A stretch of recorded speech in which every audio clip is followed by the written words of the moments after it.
नमस्कार प्रणाम, हम छी रवि कौशल। हर हर महादेव।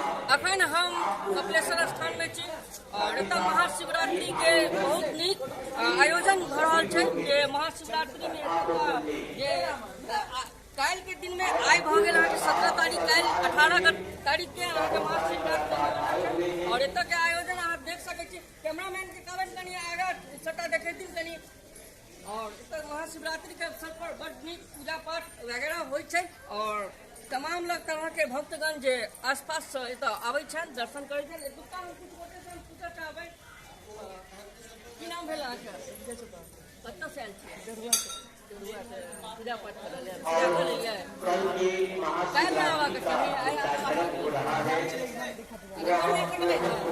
महादेव सब पूरा करथिन। एतुका किछु पुजारीगण से हम सेहो पूछऽ चाहबै कि पूजा एतऽ महाशिवरात्रि कई तरह के या कौन तरह के केहन बढ़िया सब हो जा रहल है? की नाम है? हमर नाम मुन्नू पंडा है। कपिलेश्वर स्थान के हम मुख्य पुजारी छी। की केना काल्हि है महाशिवरात्रि के?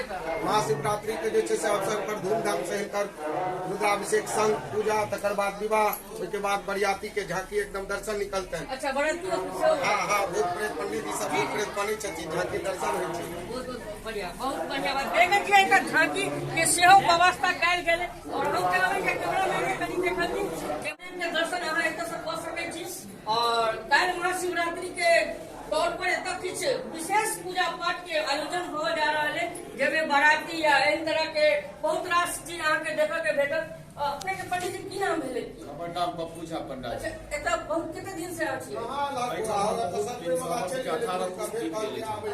युग से महादेव छथि। कपिलेश्वर महादेव 13 युग से छथि विख्यात। और काल्हि केना की है जे काल्हि कपिलेश्वर महादेव के जे छै से एकदम सुंदर से जे छै से बाबा के जे छै से 7 फुट लंबा जे छै से विवाह हेतै। विवाह में नाना प्रकार के जे छै से परफ्यूम, सेंट, दूध, दही, घी, शर्करा, मौध, बेलपत्र, फूल, सभी पात, तरह तरह के विभिन्न प्रकार के जे छै से वस्तु सब सुंदर सुंदर भोग लगतन। बाबा मैया के जे छै से सुंदर सुंदर वस्त्र सजायल जेतन और महाश्रृंगार के आयोजन रहतन कपिलेश्वर बाबा के और सुंदर से विवाह के जे छै से उत्सव मनायल जेतन एहिठाम। आ ओकर बाद जे छै से शिवसागर के दक्षिण बरिया भी पर जे छै सुंदर मैथिल मिथिला के प्रोग्राम सेहो रहत अहाँके। सुंदर से चलत है। बहुत बहुत धन्यवाद।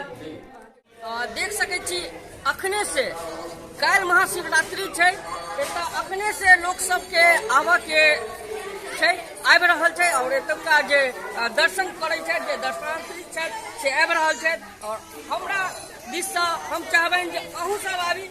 एतऽ के आबऽ वाला जे दर्शनार्थी छै, जे महादेव के पूजा के लेल या महादेव सब अपन मांगल के लेल, जे महाशिवरात्रि देखऽ के लेल एतऽ महादेव के विवाह होइ छै।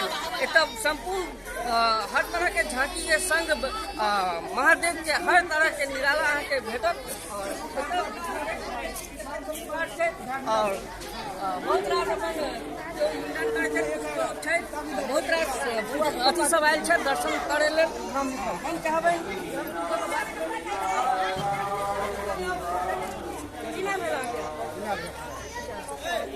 अपने कितना दिन से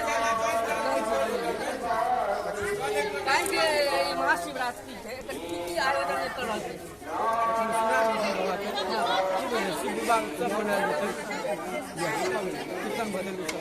बहुत बहुत धन्यवाद अहाँके प्रोग्राम से बहुत बहुत धन्यवाद आभार हमरा सबके अवगत करबा लेल। और अहाँ सबके बता दीजिए काल्हि महाशिवरात्रि छै, काल्हि अपने सब सादर आमंत्रित हो बाबा कपिलेश्वर स्थान में। और मिथिला सिटी के लाइक, सब्सक्राइब करूँ, शेयर करूँ और अहाँ फेसबुक पर देखै छी तो पेज के फॉलो करूँ, वीडियो के शेयर करूँ। धन्यवाद।